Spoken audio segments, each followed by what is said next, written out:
حضرت قبیصہ بن مخارق بیان کرتی ہیں کہ میں اللہ کے رسول کی خدمت میں حاضر ہوا.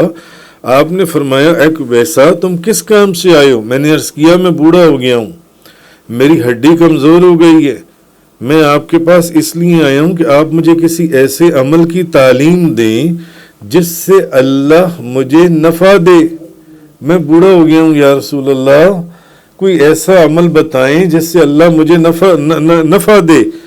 آپ نے فرمایا تم کسی پتھر, درخت, مٹی کے ڈھیلے کے پاس سے نہیں گزرو گے مگر وہ تمہارے لیے استغفار کرے گا, وہ تمہارے لیے استغفار کرے گا, تمہارے لیے دعا کرے گا, تمہارے لیے معافی مانگے گا.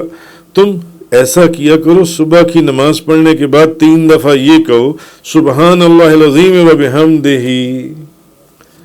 3 دفعہ صبح کہو. یہ نبی پاک صلی اللہ علیہ وسلم نے فرمایا کہ جو بندہ یہ کہے وہ ایک تو نابینا نہیں ہوگا, دوسرا اس کو جذام نہیں ہوگا, تیسرا اس کو فالج نہیں ہوگا,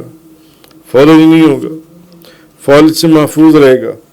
اور تم یہ دعا کرو کہ اے اللہ میں تجھ سے ان چیزوں سے سوال کرتا ہوں جو تیرے پاس ہیں, تو مجھ پر اپنے فضل سے فیضان فرما اور مجھ پر اپنی رحمت بکھیر دے اور مجھ پر اپنی برکتیں نازل فرما. تم یہ دعا کیا کرو.